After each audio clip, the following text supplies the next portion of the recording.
ओम हरि ओम श्री गुरुभ्यो नमः। हरि ओम। ओम भद्रं कर्णेभिः शृणुयाम देवाः, भद्रं पश्येमाक्षभिर्यजत्राः, स्थिरैरङ्गैः सुष्ठुवागुंसस्तनूभिः व्यशेम देवहितं यदायुः। स्वस्ति न इन्द्रो वृद्धश्रवाः, स्वस्ति न पूषा विश्ववेदाः, स्वस्ति नस्तार्क्ष्यो अरिष्टनेमिः, स्वस्ति नो बृहस्पतिर्दधातु। ओम शांति शांति शांतिः। ओम सहना भवतु, सहनौ भुनक्तु, सह वीर्यं करवावहै, तेजस्विनावधीतमस्तु मा विद्विषावहै। ओम शांति शांति शांतिः। सदाशिवसमारम्भां शङ्कराचार्यमध्यमाम् अस्मदाचार्यपर्यन्तां वन्दे गुरुपरम्पराम्। श्रुतिस्मृतिपुराणानाम् आलयं करुणालयं नमामि भगवत्पादं शङ्करं लोकशङ्करम्। शङ्करं शङ्कराचार्यं केशवं बादरायणं सूत्रभाष्यकृतौ वन्दे भगवन्तौ पुनः पुनः। ईश्वरो गुरुरात्मेति मूर्तिभेदविभागिने व्योमवद्व्याप्तदेहाय दक्षिणामूर्तये नमः। निधये सर्वविद्यानां विषजे भवरोगिणां गुरवे सर्वलोकानां दक्षिणामूर्तये नमः। ॐ नमः प्रणवार्थाय शुद्धज्ञानैकमूर्तये निर्मलाय प्रशान्ताय दक्षिणामूर्तये नमः। यथा विधि विषये कर्त्रादि अनेक कारक उपसंहारद्वारेण वाक्यार्थ ज्ञान कालाद् अन्यत्र अनुष्ठेयः अर्थः अस्ति। अग्निहोत्रादिलक्षणः न तथा इह परविद्या विषये वाक्यार्थ ज्ञान समकाले एव तु पर्यवसितः भवति। केवल शब्द प्रकाशित अर्थ ज्ञान मात्र निष्ठा अव्यतिरिक्त अभावात् तस्माद् इह परां विद्यां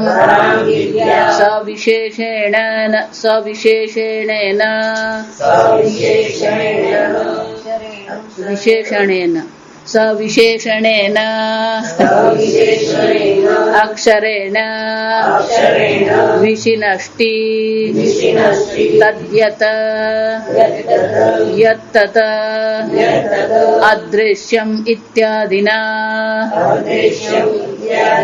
वक्ष्यमाणं बुद्धौ संहृत्य सिद्धवत् परामृश्यते यत्तद् इति। આદિ શંકરાચાર્યજી આપણી બુદ્ધિમાં અપરા વિદ્યા અને પરા વિદ્યા બંનેનો જે તફાવત છે એ સ્પષ્ટ કરે છે. ગઈકાલે આપણે જોયું કે અપરા વિદ્યાનો કોઈ નિશ્ચય નથી. અપરા વિદ્યામાં કોઈ અંતિમ શબ્દ શક્ય જ નથી. એટલું જ નહીં, અપરા વિદ્યા જે છે એ જે કર્મફળ તમને આપે છે એ કર્મફળ અનિત્ય છે. પણ પરાવિદ્યા જે છે એમાં અંતિમ શબ્દ શક્ય છે. જ્યાં સુધી સંપૂર્ણતઃ અજ્ઞાનની નિવૃત્તિ થાય નહીં ત્યાં સુધી સર્વનું જ્ઞાન થયું એવું કહેવું શક્ય જ નથી. અજ્ઞાનની નિવૃત્તિ કરવી અશક્ય જ છે અપરાવિદ્યામાં, પણ પરાવિદ્યામાં અજ્ઞાનની પૂર્ણતઃ નિવૃત્તિ કરવી શક્ય છે. હવે આગળ શંકરાચાર્યજી એક બીજા પ્રકારનો તફાવત દર્શાવે છે. યથા વિધિ વિષયે, યથા જેવી રીતે, વિધિ વિષય એટલે કે કર્મ વિધિ. અહીંયા વિધિ એમ કે વિધિ એટલે વિધાન કરવું, આદેશ કરવો, આજ્ઞા કરવી. વિધિનો અર્થ શું થાય? વિધાન કરવો, આદેશ કરવો. અગ્નિહોત્રમ જુહેત, ગ્રહસ્થે રોજ અગ્નિહોત્ર કર્મ કરવું જોઈએ. આદેશ છે, વિધિ છે. એટલે શંકરાચાર્યજી કહે છે કે વેદમાં જે વિધિ વિષયના જેટલા પણ વાક્યો જે છે, વિધિ વિષયે, અને સતી સપ્તમી કહેવાય. વિધિ વિષય એટલે કે વિધિ માટેના જેટલા પણ વાક્યો જે છે એમાં શાની જરૂર પડે? કર્ત્રાદિ અનેક કારક ઉપસંહાર. અહીંયા ઉપસંહાર એટલે અંત નહીં, ઉપસંહાર એટલે એકત્રિત કરવું. અહીંયા ઉપસંહારનો અર્થ શું થાય? એકત્રિત કરવું. કોઈ પણ વિધિ જે છે એ વિધિનું મારે પાલન કરવું હોય તો મારે શું કરવું પડે? કર્ત્રાદિ, કારક. આપણે આગળ જોઈ કે વ્યાકરણની દ્રષ્ટિએ વિચારીએ તો કોઈ પણ કર્મ કરવું હોય તો એમાં કારકની જરૂર પડે. પહેલું કારક કોણ છે? કર્તા, કર્મ કરનારો. આપણું દ્રષ્ટાંત કયું છે? રામ ગચ્છતિ, રામ જઈ રહ્યા છે. તો ગમન ક્રિયાના કર્તા કોણ છે? રામ.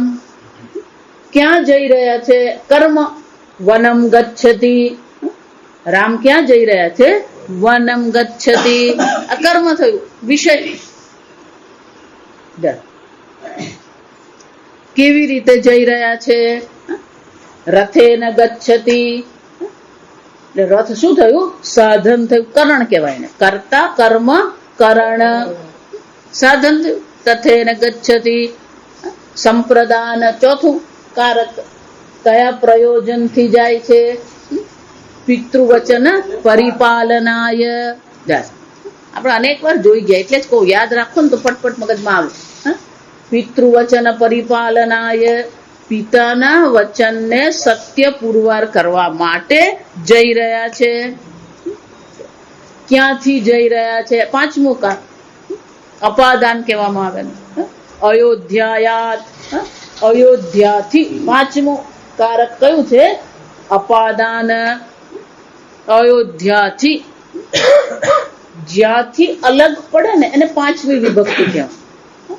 અયોધ્યાયાત, અયોધ્યાથી વન જંગલમાં જઈ રહ્યા છે. ક્યાં બેઠા છે? અધિકરણ. સાતમી કારક જે છે શું કહેવાય? અધિકરણ. રથ ઉપસ્થિત, ક્યાં બેઠા છે? રથમાં બેઠા છે. આ બધા કારક કહેવાય. એટલે શંકરાચાર્યજી કહે છે કોઈ પણ શાસ્ત્રના વિધાનનું મારે પાલન કરવું હોય તો મારે પહેલા શું કરવું પડે? કર્ત્રાદિ અનેક કારક ઉપસંહાર. આ બધા અનેક કારકને એકત્રિત કરવા પડે. એટલું જ નહીં, કર્મ જ્યારે એમ કહેવામાં આવે તો મારે જ્યારે અગ્નિ કર્મ કરવાનું છે તો અગ્નિ કર્મ માટે મને આહુતિ આપવાની છે. તો આહુતિ આપવા માટે હવિષની જરૂર પડે. તો હવિષ પણ મારે એકત્રિત કરવું પડે. ઘીની જરૂર પડે, દૂધની જરૂર પડે, દહીંની જરૂર પડે, અનેક વસ્તુઓની જરૂર પડે. અને એટલે શંકરાચાર્યજી કહે છે કર્ત્રાદિ અનેક કારક ઉપસંહાર દ્વારેણ. આ બધું કર્યા પછી વાક્યાર્થ જ્ઞાન કાલાદ અન્યત્ર. વિધિ જે કરવામાં આવી સ્વર્ગ કામઃ અગ્નિહોત્રમ જુહેત, જેને સ્વર્ગની ઈચ્છા છે એને અગ્નિહોત્ર કર્મ કરવું જોઈએ. આ વાક્ય થયું. દસમ આ વાક્ય થયું. પછી એ વાક્યનો અર્થ આપણે સમજ્યા. પણ વાક્યનો અર્થ સમજ્યા આપણે જ્યારે વાક્યાર્થ જ્ઞાન, એ વાક્યના અર્થનું જ્યારે આપણને જ્ઞાન થાય છે એ જ કાળમાં અગ્નિહોત્ર કર્મ થઈ ગયું નહીં. સમજો એના માટે શું થાય? કાલાત અન્યત્ર. જે સમયે તમને વાક્યના અર્થનું જ્ઞાન થયું એના બીજા સમયે તમારે શું કરવાનું છે? અગ્નિહોત્ર કર્મનું અનુષ્ઠાન કરવાનું છે. એટલે વાક્યના અર્થનું જ્ઞાન જે સમયે થયું એ જ સમયે અગ્નિહોત્ર કર્મ થઈ જતું નથી. એટલે હું કહું ને, ખમણ કેમ બનાવવા એ વાંચવું એક વસ્તુ છે. બનાવવું શું છે? એ પહેલી વાર બનાવે ત્યારે આરસના ટુકડા જ બને. આ સમજો, એ ખમણ નહીં બને. શું કે છે? વાક્યાર્થ જ્ઞાન કાલાત અન્યત્ર અનુષ્ઠેય. અન્ય કાળમાં શું કરવું પડે? એનું અનુષ્ઠાન કરવું પડે. અને અનુષ્ઠાન કરવા માટે આ બધી વસ્તુ ભેગી કરવી પડે. અસ્તિ અગ્નિહોત્રાદિ લક્ષણ. પણ આ વિધિ વિષય કેવું છે? એનું લક્ષણ શું છે? અગ્નિહોત્રાદિ. જે મુંડકમાં જ આવશે. મુંડક ઉપનિષદ સ્વયં અપરા વિદ્યાની ચર્ચા કરે છે. તે અપરા વિદ્યા શું છે અને એમાં શું શું હોય છે એની ચર્ચા એ બીજા અધ્યાયમાં આપણને બતાવશે. બધું જ દર્શાવશે આપણને કે અગ્નિહોત્ર કર્મ, જો આપણને એમ લાગે ને અગ્નિહોત્ર કર્મ બહુ મોટું છે, પણ વેદમાં સૌથી સરળ અને સૌથી નાનું કર્મ હોય ને તો એ અગ્નિહોત્ર કર્મ. પછી એના પછી જે બાકીના બધા જે છે, કઠોપનિષદમાં પણ આપણે જોયું વિશ્વજીત યજ્ઞ કરવામાં આવ્યો, રામે અશ્વમેધ યજ્ઞ કર્યો, કેટલી જાતના કર્મ. દશરથે પુરપુત્ર કામેષ્ઠી યજ્ઞ કર્યો, અનેક પ્રકારના યજ્ઞ. એમાં સૌથી સરળ જો હોય તો અગ્નિહોત્ર કર્મ છે. એટલે મુંડક ઉપનિષદ સ્વયં આ અગ્નિહોત્ર કર્મની ચર્ચા કરીને આપણને દર્શાવશે કે આ જે કર્ત્રાદી અનેક કારક ઉપસંહાર જે છે એ કેવી રીતે કરવામાં આવે ને એમાં શું શું કરવાનું હોય એ બધું આપણને દર્શાવશે. કેમ કે એ બધું જાણીશું તો જ આગળ આપણે જોઈ ગયા કે બે વિદ્યા જાણવા યોગ્ય કેમ છે. અપરા વિદ્યા જાણ્યા પછી એના પ્રત્યે વૈરાગ્ય કેળવીએ, પરાવિદ્યાની વિશેષતા જાણીને એમાં આપણા મનમાં રુચિ ઉત્પન્ન કરીએ. જો સમજો, એટલા માટે જેટલા સંપ્રદાય ચાલી રહ્યા છે એ બધા સંપ્રદાય જે છે એ પરાવિદ્યાની ચર્ચા કરે છે કે અપરાવિદ્યાની ચર્ચા? જો તમે આ કર્મ કરો ને આ પૂજા કરો ને આ પાઠ કરો ને આ તપશ્ચર્યા કરો ને આ ધ્યાન, બધી ચર્ચા કઈ છે? અપરાવિદ્યા છે. જો વિચાર, તત્વજ્ઞાનની ચર્ચા જ છે ક્યાં? થોડું થોડું આમ તત્વની ચર્ચા કરી લે, પણ મુખ્ય જે છે ત્યાં શું છે? અપરાવિદ્યા. એટલે શંકરાચાર્યજી આ સ્પષ્ટતા કરવા માંગે છે કે છેવટે અપરાવિદ્યા જે છે એનો આદિ એટલે પ્રારંભ, અગ્નિહોત્રથી પ્રારંભ કરીને આ જેટલી પણ વિધિ વિષયની ચર્ચાઓ જે છે, ન તથા ઇહ પરાવિદ્યા વિષયે, પણ એવું આ પરાવિદ્યાના વિષયમાં નથી. પરાવિદ્યાના વિષયમાં તો સંપૂર્ણ ભિન્ન પ્રકારથી અહીંયા ચર્ચા છે. એટલે ત્રણ વસ્તુ છે અપરાવિદ્યામાં. પહેલા જ્ઞાન પ્રાપ્ત કરવાનું, જ્ઞાન પ્રાપ્ત કર્યા પછી એનું અનુષ્ઠાન કરવાનું અન્ય કાળમાં, એનું અનુષ્ઠાન અન્ય કાળમાં કર્યા પછી એનું કર્મફળ તો શું છે? ત્રીજા સમયે મળે. જો સમજો, એટલે ત્રણ કાળ છે. ગઈકાલે એટલે મેં કહ્યું ને કે જે અનિશ્ચિત છે ને એમાં આપણને બહુ શ્રદ્ધા છે. જો વિચાર, અનિશ્ચિતતામાં આપણને એટલી બધી શ્રદ્ધા છે, અને પેલી નિશ્ચિતતા જે છે ભગવાન સ્વયં કહી રહ્યા છે જ્ઞાનાગ્નિ સર્વ કર્માણી ભસ્મસાત કુરુતે. આ જ્ઞાન રૂપી અગ્નિ સર્વ કર્મને બાળીને ભસ્મ કરી નાખે છે, પણ એમાં આપણને શ્રદ્ધા થતી જ નથી. ભગવાન જે કહી રહ્યા છે આ એક એક કરવાને બદલે એક જ ઝાટકે શું કરી દેવાનું? બધા જ કર્મ બાળી નાખવાના. આમ કર્મમાં તો ત્રણ કાળની આવશ્યકતા છે. પહેલા જ્ઞાન મેળવવું પડે, એ મેળવ્યા પછી અનુષ્ઠાન કરવું પડે, અનુષ્ઠાન કર્યા પછી કર્મફળની રાહ જોવી પડે. અહીંયા મેં અગ્નિહોત્ર કર્મ કર્યું, અહીંયા મેં અશ્વમેધ યજ્ઞ કર્યો, અહીંયા મેં તપશ્ચર્યા કરી, એનું ફળ ક્યારે મળશે આપણને ખબર જ નથી. એટલે પેલી કથા છે, જો તમે આપણા શાસ્ત્રમાં જેટલી પણ કથાઓ જે છે ને એ બહુ આવશ્યક છે. એકવાર નારદજી કંઈક જંગલમાંથી પસાર થતા, બે મહાત્માઓ તપશ્ચર્યા કરી રહ્યા હતા.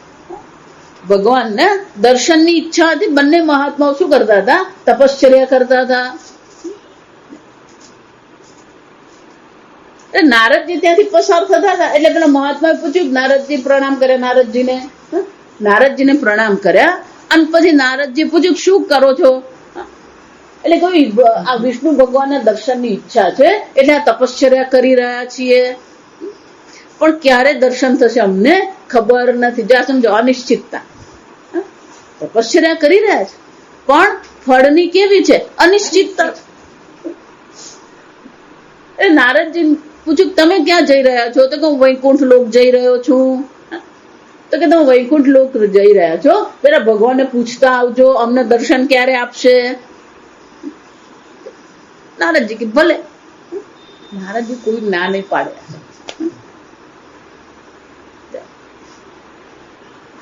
ગયા વૈકુંઠ. ભરત પેલા બે તપશ્ચર્યા કરી રહ્યા છે, તપસ્વીઓ છે, ક્યારે દર્શન થશે? એટલે ભગવાન કહી દીધું. પાછા નારદજી આવ્યા થોડા દિવસ પછી. એટલે બંને તપસ્વીઓએ પૂછ્યું. એટલે એક તપસ્વી જે હતો એ પેલા પીપળાના વૃક્ષ નીચે બેઠા. એટલે કીધું કે આ પીપળાના વૃક્ષમાં જેટલા પાન છે ને એટલા જન્મ પછી, વર્ષ નહીં આ સમજ, એટલા જન્મ પછી ભગવાનના દર્શન થશે. એટલે પેલા તપસ્વી વિચાર્યું કે આટલા બધા જન્મ ખાડવાનો હોય તો આ જન્મમાં તપશ્ચર્યા કરવાની જરૂર નથી, ખાઓ પીઓ ને લેર કરો, ચાલતી પકડી. બીજા મહાત્મા જે હતા એ લીમડાના વૃક્ષ નીચે બેઠા હતા. એમનો જ પ્રશ્ન જવાબ તો આટલો જ હતો, જો સમજો ઉત્તર બીજો હતો જ નહીં કે તમે આ લીમડાના વૃક્ષ નીચે બેઠા છો, આ લીમડાના વૃક્ષના જેટલા પાન છે એટલા જન્મ પછી તમને દર્શન થશે. પેલા મહાત્માની શ્રદ્ધા જુઓ. દર્શન થશે ને એટલું જ સાંભળ્યું. ભગવાને કહ્યું ને દર્શન આપશે, હા, એ એટલા બધા ભાવ વિભોર થઈ ગયા કે ભગવાને શું કહ્યું? મને દર્શન ભગવાન આપશે. આ ભગવાનનો સંકલ્પ છે અને સત્ય સંકલ્પ કહેવાય. જો કે ભગવાને કહ્યું કે હું દર્શન આપીશ, એટલો ભાવ વિભોર થઈ ગયા કે તત્કાળ એમ ભગવાને ત્યાં હાજર થવું પડે. જો આ વિચાર છે. પણ તપશ્ચર્યા કરીએ એમાં પણ કર્મ ફળની તો શું છે? અનિશ્ચિતતા છે. આ સમજો. જ્ઞાન કયા કાળે થશે, અનુષ્ઠાન કયા કાળે કરશો અને કર્મફળ ક્યારે મળશે, શંકરાચાર્યજી કહે છે બિલકુલ અનિશ્ચિત છે. કોઈ વસ્તુ આપણા હાથમાં છે જ નહીં. પણ ન તથા ઇહ પરાવિદ્યા વિષયે, પણ આ પરાવિદ્યાના વિષયમાં એવું છે જ નહીં. કેમ? વાક્યાર્થ જ્ઞાન સમકાલે એવ. જ્યાં હું પૂર્ણ બ્રહ્મ છું એ વાક્યનું શ્રવણ. જો એટલા માટે હું કહું, શાસ્ત્ર શ્રવણ થી જ જ્ઞાન છે. આ શંકરાચાર્ય શું કહી રહ્યા છે? વાક્યાર્થ જ્ઞાન સમકાલે એવ. વાક્યના અર્થનું જ્ઞાન થાય એ જ સમયે તમને મોક્ષ ફળની પણ પ્રાપ્તિ અવશ્ય છે. એનો અર્થ શું થયો? શાસ્ત્ર શ્રવણ એ મુખ્ય સાધન છે. બ્રહ્મ જ્ઞાન માટે શાસ્ત્ર શ્રવણ એ મુખ્ય સાધન છે. ના પણ મેં ગીતા સાંભળી લીધી, હવે હું તપશ્ચર્યા કરું, હું તપ કરું, ધ્યાન કરું, કરો. ના, નથી. પણ તમે જો એમ માનતા હોય કે હું ધ્યાન કરું મને બ્રહ્મનો સાક્ષાત્કાર થઈ જશે, એ પણ ધ્યાન પણ જરૂરી જ છે. આપણા મનને સ્થિર કરવા માટે, આપણા મનને શુદ્ધ કરવા માટે ધ્યાન આવશ્યક છે. પ્રાર્થના પણ આવશ્યક છે, પૂજા પણ આવશ્યક છે. એમાંથી કોઈ પણ વસ્તુને ઉચકીને બાજુએ તો મૂકવાની છે જ નહીં. પણ આટલું કરવા માત્રથી બ્રહ્મ જ્ઞાન થઈ શકે એમ છે જ નહીં. જો એ જ વસ્તુ નરસિંહ મહેતા કહી ગયા, જ્યાં લગી આત્મ તત્વ ચીન્યો નહીં ત્યાં લગી સર્વ સાધના જૂઠી. સર્વ સાધનાનું ફળ શું છે? સમજો. બ્રહ્મ જ્ઞાનમાં રુચિ થવી અને બ્રહ્મ જ્ઞાન માટે શાસ્ત્ર શ્રવણ કરવું એ સર્વ સાધનાઓનું ફળ છે. આ સમજ. પણ આપણને એ ફળની આવશ્યકતા છે જ ને. એટલા માટે શાસ્ત્રમાં કહેવામાં આવે 2 પ્રકારના પુણ્ય છે. આ સમજો. એક પુણ્ય છે ને ભૌતિક પુણ્ય કહેવામાં. ભૌતિક પુણ્ય એટલે કે તમને આ જગતમાં કે પરલોકમાં અનેક પ્રકારના ભોગની પ્રાપ્તિ થાય, અનેક પ્રકારના સુખ સાધનોની પ્રાપ્તિ જે થાય એ કેવું છે? એ ભૌતિક પુણ્ય છે. પણ આપણને જે પુણ્યની આવશ્યકતા છે કયું છે? આધ્યાત્મિક પુણ્યની જરૂર. કેમ? આધ્યાત્મિક પુણ્ય જ આપણને આ બ્રહ્મ જ્ઞાન તરફ લઈ જાય છે. એટલે જ ભગવાને કેવું કહ્યું, અનેક જન્મ સંસિદ્ધ, અનેક જન્મોમાં નિષ્કામ ભાવથી જયારે આપણે કર્મ કરતા રહીએ, તપશ્ચર્યા કરતા રહીએ, ત્યારે અનેક જન્મના જે આધ્યાત્મિક પુણ્યો એકત્રિત થાય છે, એ આધ્યાત્મિક પુણ્યને અંતે જ આપણે આ વેદાંતમાં આવીએ છીએ, ગુરુને શરણે જઈએ છીએ. જો વિચારજો, આધ્યાત્મિક પુણ્ય વિના કોઈ વેદાંતમાં આવી શકે. અને એટલે શંકરાચાર્યજી કહે છે કે વાક્યાર્થ જ્ઞાન સમકાલે એવ પર્યવસિત ભવતી. પર્યવસિત ભવતી એટલે કે એ પરિણામ કર્મફળ આપણને તત્કાળ પ્રાપ્ત થઈ જ જાય. હું બ્રહ્મ છું એ જ્ઞાન થયું, વાક્યના અર્થનું શ્રવણ કર્યું, બ્રહ્મ જ્ઞાન થયું, બ્રહ્મ જ્ઞાન થતા તત્કાળ શું છે? મોક્ષની પ્રાપ્તિ છે. શાસ્ત્ર એના માટે બહુ સરસ દ્રષ્ટાંત આપે. શાસ્ત્રના દ્રષ્ટાંત બધા બહુ મજાના હોય. આ સમજો કે મારે લાકડાના 2 ટુકડા કરવા છે. મારી પાસે લાકડું છે, એને મારે શું કરવું છે? 2 ટુકડા કરવા છે. પણ ટુકડા કરવા માટે શું કરવું પડે? કાપવું પડે. તો કે કાપવું અને 2 ટુકડા કરવા શું છે? એ જ સમય છે. કાપીએ એટલે 2 ટુકડા થઈ ગયા. એમ બ્રહ્મ જ્ઞાન થયું એટલે મોક્ષ શું છે? તત્કાળ. એશા બ્રાહ્મી સ્થિતિ પાર્થ. આ બ્રાહ્મી સ્થિતિ છે. જો એટલે જ કહું, વારંવાર જે કહું કે જ્ઞાનમાં કોઈ વાર નથી. કોઈ પણ વસ્તુ હોય, હું કહું એટલે વાક્યનો અર્થ શું થવાનો? આ લાલ ગુલાબ છે. જ્ઞાનમાં કેટલી વાર લાગે છે? જ્ઞાનમાં કોઈ વાર નથી. આ સમજો. કોઈ પણ જ્ઞાન હોય, અપરા વિદ્યા હોય કે પરાવિદ્યા હોય, જ્ઞાન તત્કાળ છે. પણ એ જ્ઞાનને ધારણ કરવું, એ જ્ઞાન ધારણ કર્યા પછી એને સમજવું, એમાં શું છે? વાર છે. અહીંયા આ ગીતામાં બધી જ ચર્ચા કરે. શાસ્ત્ર શ્રવણ આપણે કરીએ છીએ, પણ શાસ્ત્ર શ્રવણ કર્યા પછી પણ એ અર્થનું સ્ફુરણ આપણા મનમાં શું છે? થવું જોઈએ. જો વિચાર, ધારો કે એવા શબ્દો હું પ્રયોગ કરું જે શબ્દો તમે જાણતા જ નથી, તો તમારા મનમાં કોઈ પણ પ્રકારના અર્થનું સ્ફુરણ થશે? વાંગો વાંગો તમને શું લાગે? વાંગો વાંગો શું લાગે તમને? કઈ શું છે? કઈ દે. કેમ? તમિલમાં કોઈ આવે એટલે શું કે? આપણે કે આવો આવો એમ કે, એ લોકો શું કે? વાંગો વાંગો. તો એનું અર્થ શું થાય? શબ્દ રાશિ જરૂરી છે. શબ્દ રાશિના અર્થની પણ આવશ્યકતા છે. એટલે વેદાંતમાં પ્રારંભના વર્ષો તો શામાં જાય છે? આ બધા શબ્દોને સમજવામાં જ આપણા વર્ષો જવાના. કે અનેક નવા શબ્દો છે. ભલે એ શબ્દો તમને એવું લાગે કે તમે જાણો છો, પંચકોશ. માતાજી મને ખબર છે 5 કોષ કયા. બોલી જાઓ માતાજી. આ બધા નાના છોકરા જેવા જ છીએ આપણે. તો અહીંયા ત્યાં પેલા પેપરમાં બધા વાંચતા ફરીએ એટલે આપણને શું લાગે? આ બધા શબ્દો મને ખબર છે. કોઈ શબ્દ કોઈને કઈ ખબર જ નથી. એટલે હિન્દીમાં કહીએ ને, બોલતા ભી દીવાના और सुनता भी दीवाना. પેલો કશું કઈ સમજ્યો હોય નહીં અને પછી કરતો હોય, પેલો લખતો ફરે. જાગ્રત અવસ્થા, સ્વપ્ન અવસ્થા, સુષુપ્તિ અવસ્થા, કોને કહેવાય સ્વપ્ન અવસ્થા? આપણે આ માંડુક્ય ભણીશું ને ત્યારે ખબર પડશે. આપણે તો ફક્ત એક જ વસ્તુ માનીએ, મેં સ્વપ્ન જોયું અને સ્વપ્ન અવસ્થા કહેવાય. આટલી સ્વપ્ન અવસ્થા નથી. આ સમજ સુષુપ્તિ અવસ્થા કોને કહેવાય, જાગ્રત અવસ્થા કોને કહેવાય, આ બધા શબ્દો જે, જયારે શબ્દો જ મને ખબર નથી તો પછી અર્થનું, વાક્યાર્થ જ્ઞાન, એ વાક્યના અર્થનું જ્ઞાન થવાનું જ નથી.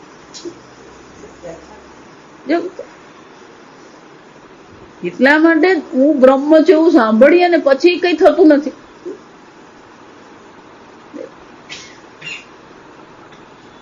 હું ડોક્ટર છું, પેલું આમ અભિમાન જબરજસ્ત કરતા,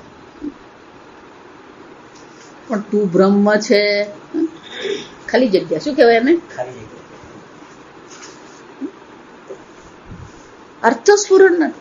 એટલે શંકરાચાર્યજી જયારે એમ કે છે વાક્યાર્થ જ્ઞાન, એટલે જ્ઞાન ખરેખર થવું જોઈએ સમકાલે એવ, જ્યાં એ વાક્યના અર્થનું જ્ઞાન થયું એ જ સમયે શું થવાનું છે, મોક્ષ પ્રાપ્તિ અવશ્ય છે. આમ બ્રહ્મ જ્ઞાન થવું અને મોક્ષ પ્રાપ્તિ થવી, શંકરાચાર્યજી કે છે સમકાલ એવ, એક જ સમયે છે, તત્કાળ કહેવાય, અને અંગ્રેજીમાં સાયમલ્ટેનિયસ કહેવાય. પર્યવસિત ભવતી, પર્યવસિત એટલે કે એ પરિણામે છે, બ્રહ્મ જ્ઞાન જ મોક્ષમાં પરિણામે છે. એમાં પછી કોઈ વાર લાગતી નથી. પણ કે તો પછી પણ આટલું બધું શ્રવણ કર્યા પછી પણ કેમ થતું નથી?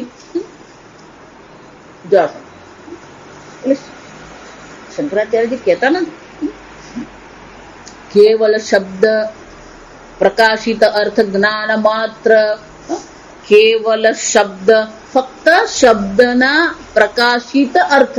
સમજ કેમ પ્રકાશિત અર્થ કહેવામાં આવે? ગુરુના મુખે એ શબ્દના અર્થને શું કરવા પડે? પ્રકાશિત કરવું પડે. જાતે જાતે અર્થ કરી નહીં શકીએ આપણે.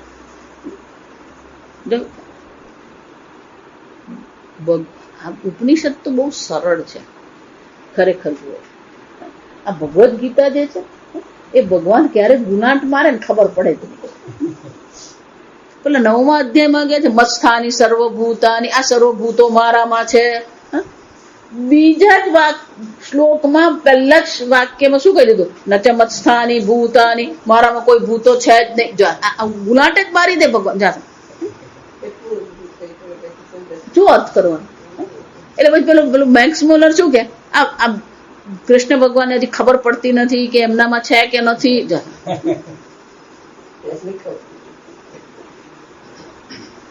મેક્સ મુલર જે છે એટલું ઊંધું ચત્તું લખી ગયું, પણ લોકોને એમ જ છે મેક્સ મુલર તો બહુ મોટો વિદ્વાન ડોબો હતો, આપણી ભાષામાં કહીએ તો.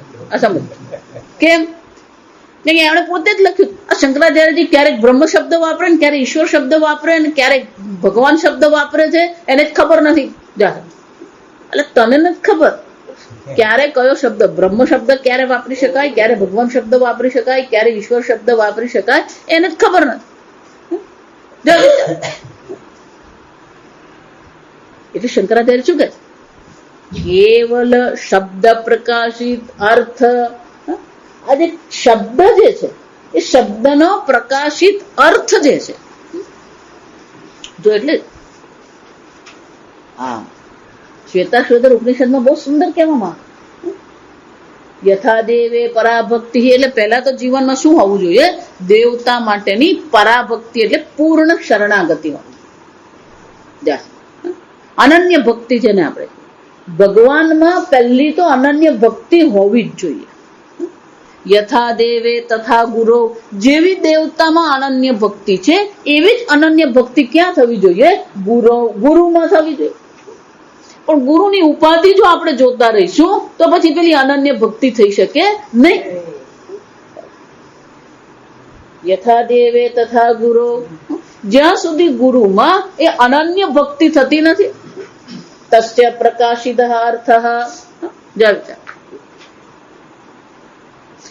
જ્યાં સુધી ગુરુમાં અનન્ય ભક્તિ નહીં થાય ત્યાં સુધી ગુરુ દ્વારા જે પ્રકાશિત થયેલા જે અર્થ જે છે એ અર્થનું જ્ઞાન થતું નથી. યસ્ય દેવે પરાભક્તિ યસ્ય દેવે તથા ગુરુ તસ્ય કથિતાર્થાઃ, પ્રકાશયંતે તત્પરઃ. જ્યાં સુધી એ અનન્ય ભક્તિ નહીં થાય, જો એટલા માટે ગુરુની જે લોકો નજીક રહેતા હોય ને એ લોકોને માટે બહુ મોટી મુશ્કેલી હોય, કારણ કે ગુરુની ઉપાધિમાંથી શું દેખાવાનું, એને વિરોધાભાસ જ દેખાવાનું, કારણ કે ઉપાધિ છે. ગઈકાલે મેં કહ્યું એમ જ્ઞાન એ બુદ્ધિનો વિષય, કારણ કે દરેકનો ઉછેર અલગ છે. ધારો કે સ્વામીજીની પાસે કોઈ રહેતો હોય, સ્વામીજી ઢોસા ભાવે કે નાનપણથી શું ખાધું હોય સવારના, એમણે એ ઢોસા જ ખાધા. પણ તમે કહો નહીં સ્વામીજી તમે પરાઠા ખાઓ, પણ એ પરાઠા ખાધા જ નથી જિંદગી. નવી સ્વામીજી તો જો સ્વામીજીને રાગ જ દ્વેષ છે, એમને ઢોસા વગર ચાલે જ નહીં. એ તો રાગ જ દ્વેષ કોને કહેવાય અને ઉછેર કોને કહેવાય એ વસ્તુ જ અલગ છે. આ સમજ, દરેક ઉપાધિની પોતાની આવશ્યકતાઓ છે અને કોઈ ઉપાધિની આવશ્યકતા નથી. આ સમજો. એટલા માટે શું કહેવામાં, યથા દેવે તથા ગુરો. જેવી ગુરુની ઉપાધિ પર જો દ્રષ્ટિ કરીને, ખરેખર શાસ્ત્રમાં તો એવું કહેવામાં આવે છે કે ગુરુને ઉપાધિ માનવી એ પણ પાપ છે. જા સમજ, કારણ કે એ પોતે જ પોતાની ઉપાધિ માની જ નથી રહ્યા, એ તો વ્યવહાર કરી રહ્યા છે પણ એ પોતાની ઉપાધિ માની રહ્યા છે નહીં. અને ઉપાધિ ગુરુ છે જ નહીં. એટલે મેં કહ્યું ને બુદ્ધિમાં અજ્ઞાનની નિવૃત્તિ થઈ છે, તો ગુરુ તો કોણ છે? જે બુદ્ધિમાં જ્ઞાન થયું છે બુદ્ધિ ગુરુ છે, ઉપાધિ ગુરુ છે જ નહીં. આ સમજ, એમના જ્ઞાનને જોવાનું, બાકી ઉપાધિની દ્રષ્ટિએ તો વિરોધાભાસ બધામાં જ છે. અને એટલે શું કહેવું પડે, યથા દેવે તથા ગુરો. જેવી દેવતાઓમાં બુદ્ધિ અનન્ય ભક્તિ છે એવી જ અનન્ય ભક્તિ ગુરુમાં થશે તો શું થશે, તસ્ય કથિતાઃ અર્થાઃ. એમના દ્વારા જે શબ્દોના અર્થનું વર્ણન કરવામાં આવી રહ્યું છે એ અર્થ તમારી બુદ્ધિમાં પણ શું થશે, પ્રકાશયંતે.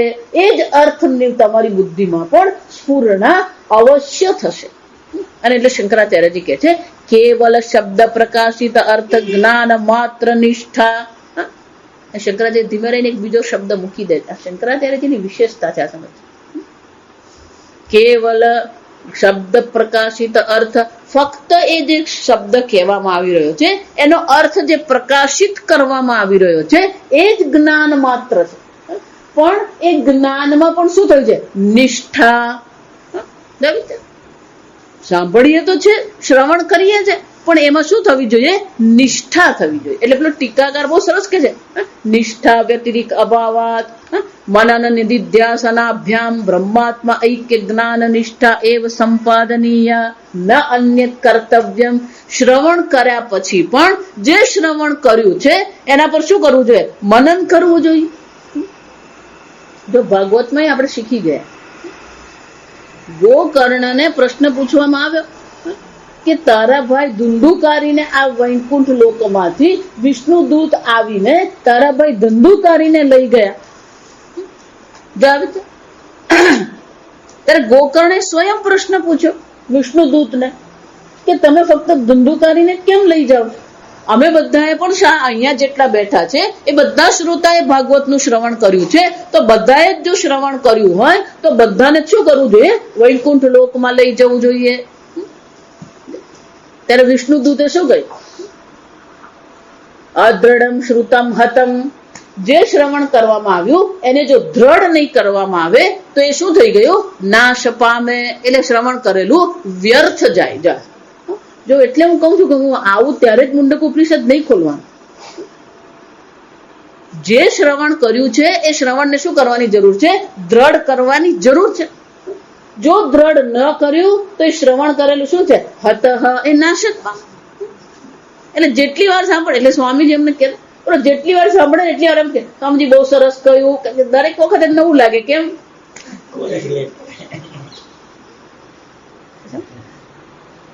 નિષ્ઠા એટલે કે એ જે શ્રવણ કરીએ એમાં આપણે નિષ્ઠા કરવી જોઈએ. અને એટલે નિષ્ઠા માટે શાની જરૂર છે?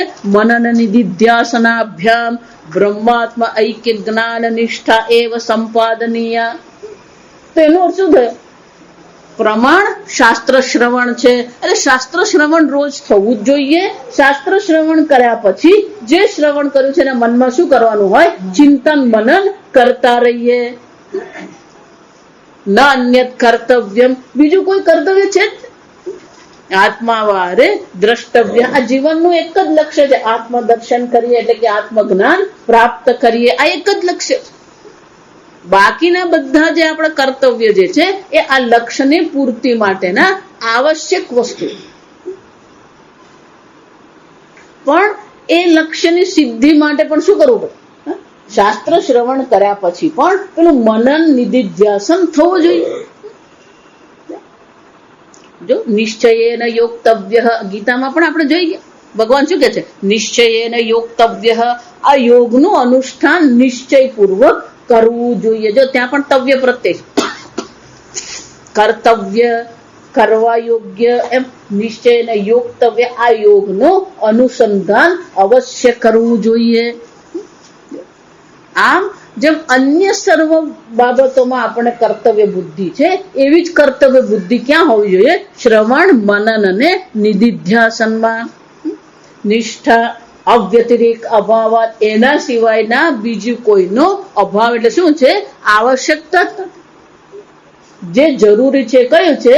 શ્રવણ મનન અને નિધિધ્યાસનની આવશ્યકતા છે. એટલે શંકરાચાર્યજી કહે છે કે જેમ પેલી વિધિ વિષયમાં કર્મનું જ્ઞાન મેળવીએ, કર્મનું અનુષ્ઠાન કરીએ અને પછી કર્મફળની પ્રાપ્તિ થાય, આમ અનેક કાળ જે છે એમ અહીંયા અનેક કાળ છે જ નહીં. જ્ઞાન કાલ સમકાલ એવ, જે સમયે જ્ઞાન થાય છે એ જ સમયે એનું ફળ પણ પ્રાપ્ત થઈ જ જાય. તસ્માદ ઇહ પરામ વિદ્યામ, અને એટલા માટે જ, તસ્માદ એટલે એટલા માટે આ પરાવિદ્યાને શું કરવામાં આવી? સવિશેષેણ, વિશેષેણ એને વિશેષ રૂપે અહીંયા એને રજૂ કરવામાં આવી કે બે વિદ્યા છે, એક અપરાવિદ્યા છે, બીજી પરાવિદ્યા છે. આમ અહીંયા અપરાવિદ્યાને અપરાવિદ્યાથી વિશેષ દર્શાવવામાં આવી, અલગ કરવામાં આવી. સવિશેષેણ અક્ષરેણ વિશિનષ્ટિ. એટલું જ નહીં, આ પરાવિદ્યા જે છે એને કઈ રીતે દર્શાવવામાં આવી? અક્ષરેણ વિશિનષ્ટિ, અક્ષર બ્રહ્મના જ્ઞાન રૂપે જ એને દર્શાવવામાં આવી. વિશિનષ્ટિ એટલે વિશેષ બતાવવામાં આવી. કઈ રીતે? યયા તદ અક્ષરમ અધિગમ્યતે, જેના દ્વારા અક્ષર બ્રહ્મનું જ્ઞાન થાય છે. આમ અક્ષર બ્રહ્મના જ્ઞાનને જ પરાવિદ્યા કહેવામાં આવી. આમ એની વિશેષતા આપણને દર્શાવવામાં આવી કે તમારી બુદ્ધિમાં જે જ્ઞાન થાય છે એને જ પરાવિદ્યા કહેવામાં આવે. બાકી તો ઋગ્વેદ આદિ કે મુંડક ઉપનિષદના જે શબ્દ રાશિ જે છે એ પણ શું છે? અપરાવિદ્યા છે. ઓકે, મંત્ર બોલો.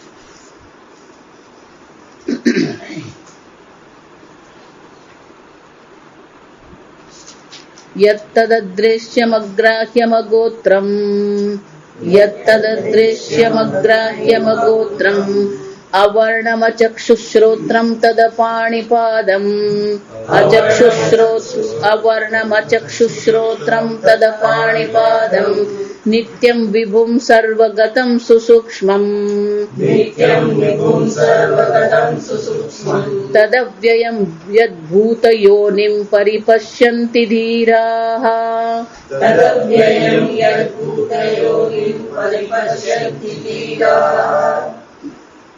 યત્તત ભાષ્ય વક્ષ્યમાણમ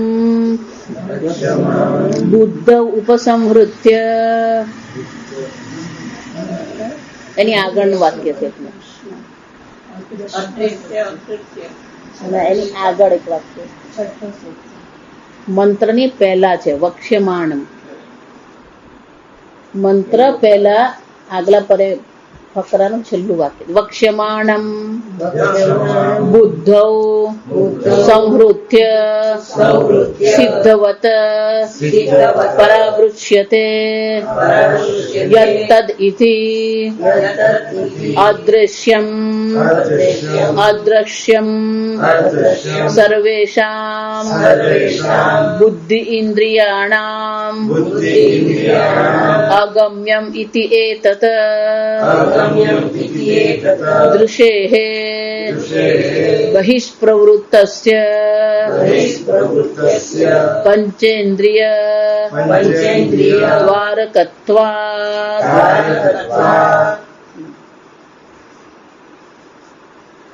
યત તત યત તત કહેવામાં આવે. યત એટલે જે, તદ એટલે આ, જે તે, એવું કે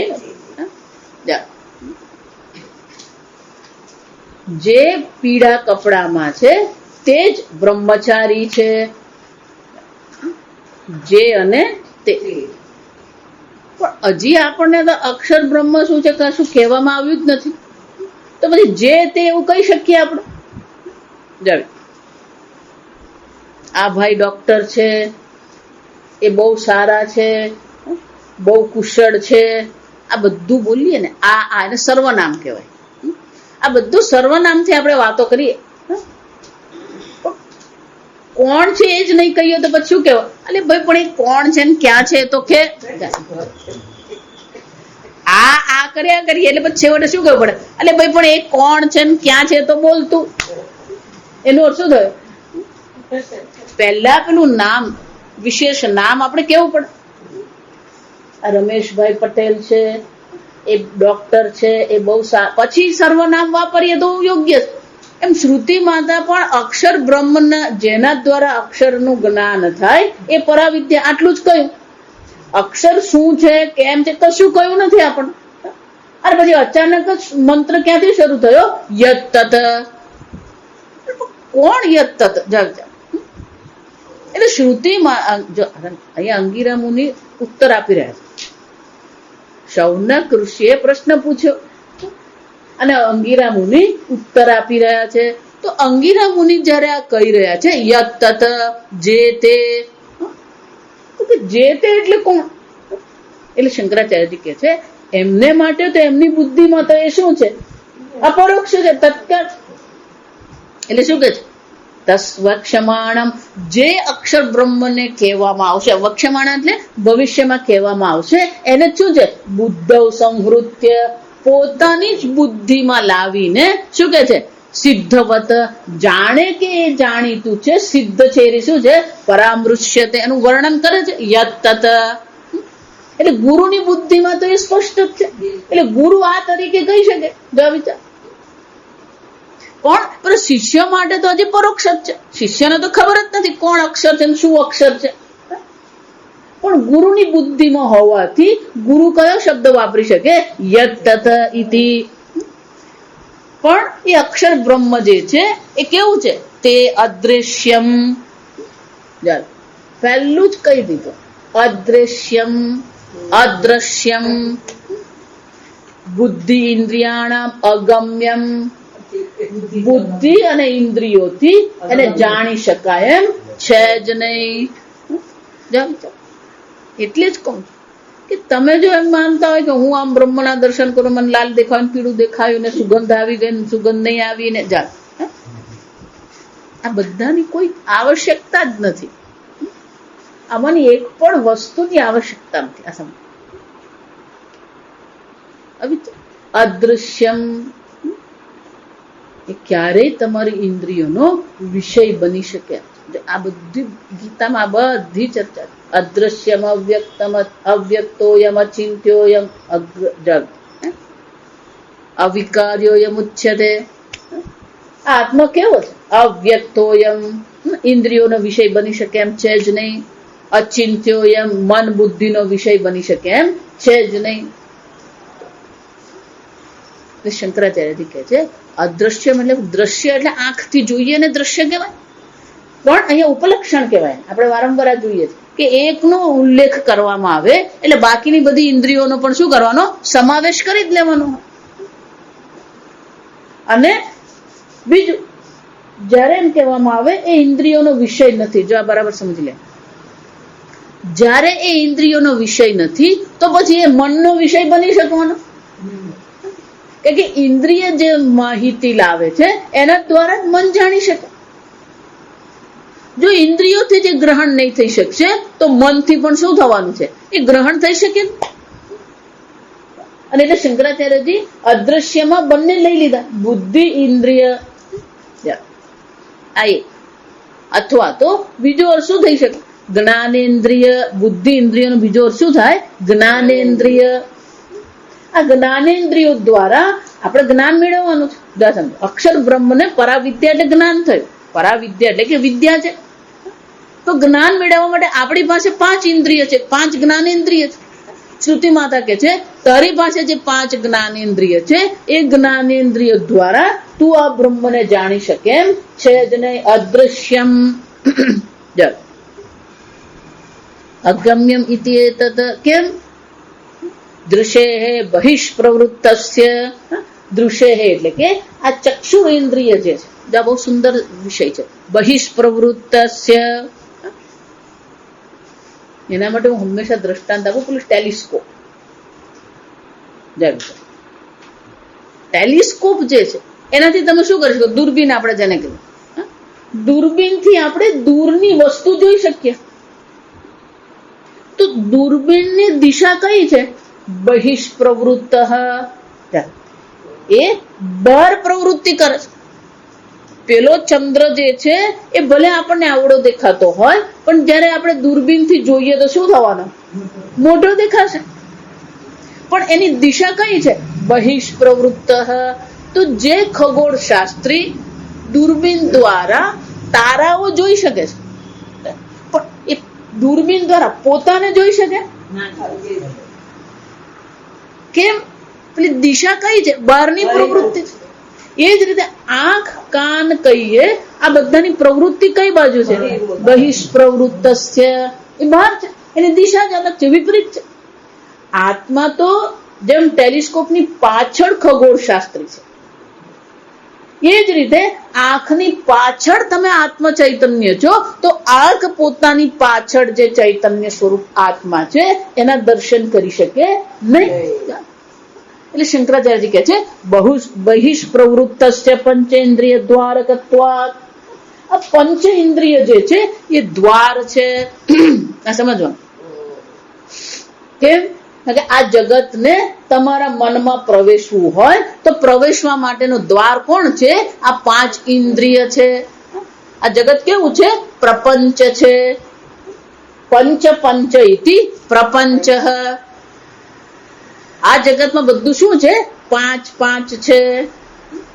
5 પંચ મહાભૂત, પંચ પ્રાણ, 5 જ્ઞાનેન્દ્રિય, 5 કર્મેન્દ્રિય, 5 વિષય, બધું શું છે, પંચ પંચ ઇતિ પ્રપંચ.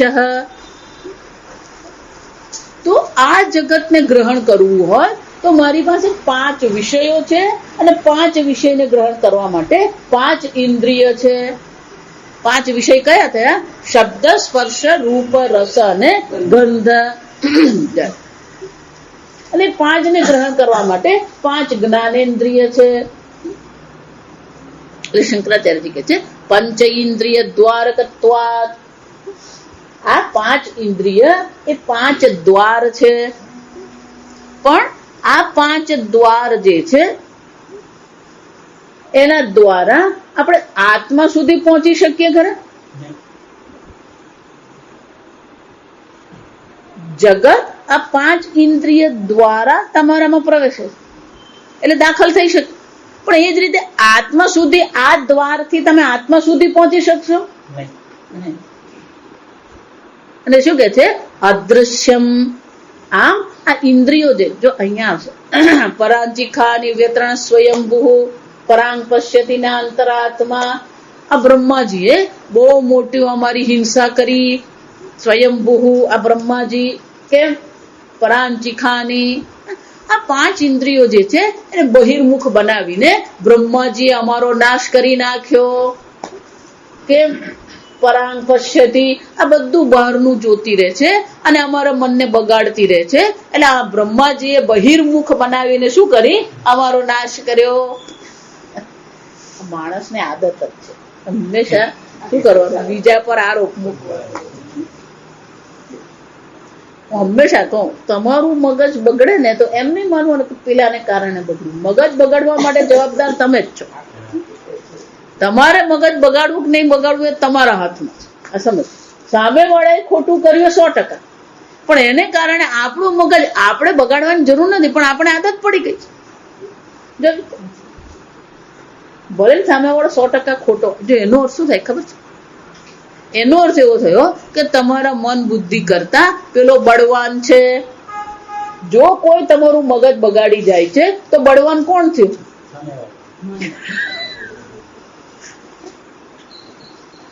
નાનો વસ્તુ 5 વર્ષનું બાળક છે ને એ તમારી બુદ્ધિ બગાડી જાય. એનો અર્થ શું થયો? તમારા કરતા એ કોણ છે? આજકાલના બાળકોને બધી જ ખબર પડે. આ સમજો. Anger is a weakness. આ સમજ. મન, ક્રોધ એ મનની દુર્બળતા છે. બહાર ગમે તે થઈ જાય, ક્રોધ કરવો કે નહીં કરવો એ તમારા હાથમાં. ભગવાન આ બીજા અધ્યાયમાં જોઈ કે સ્થિત પ્રજ્ઞાના લક્ષણ. ધ્યાયતો વિષયાન પુંસ સંગસ્તે શુભજાયતે સંગાત સંજાયતે કામઃ કામાત ક્રોધો વિજાયતે. પહેલા શ્લોકમાં જાયતે કે છે, જન્મે છે. એનો શું થયો?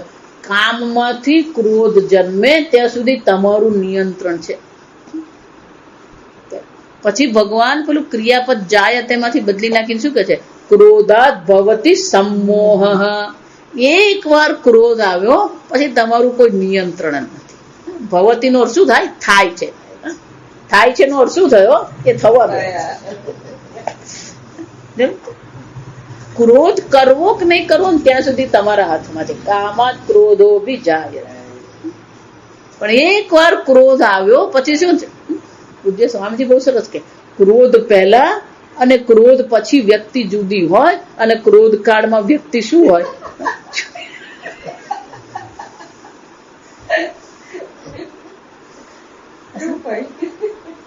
સ્વામીજીને કેટલાક વાક્યો તો એ વાક્યમાં જ આપણને આનંદ મળે. દુર્બળ પંચ દ્વાર છે, પણ એ દ્વારને ખુલ્લા રાખવા કે બંધ રાખવા એ કોના હાથમાં છે? આપણા હાથમાં છે. દરવાજો બંધ કરવો કે નહીં કરવો આપણા હાથમાં છે. પંચ દ્વાર છે, પણ એ દ્વારથી આત્મા પ્રવેશી શકે એમ છે જ નહીં. કેમ? બહિષ્પ્રવૃત્ત છે, કારણ કે એની દિશા બહિર્મુખતા છે. એની આત્મા કેવું છે? અંતરાત્મા. અંતર. અને એટલે કે છે અદૃશ્યમ. આ અક્ષર બ્રહ્મ કેવું છે? અદૃશ્ય છે. આપણી બુદ્ધિ, મન, ઇન્દ્રિયથી એ જાણી શકાય એમ છે જ નહીં. આગળ આપણે આવતા. ઓમ અસતો માં સદ્ગમય તમસો માં જ્યોતિર્ગમય મૃત્યોર્મા અમૃતંગમય. ઓમ પૂર્ણમદ પૂર્ણમિદં પૂર્ણાત પૂર્ણમુદચ્યતે પૂર્ણસ્ય પૂર્ણમાદાય પૂર્ણમેવાવશિષ્યતે. ઓમ શાંતિ શાંતિ શાંતિ. હરિ ઓમ. શ્રી ગુરુભ્યો નમઃ. હરિ ઓમ.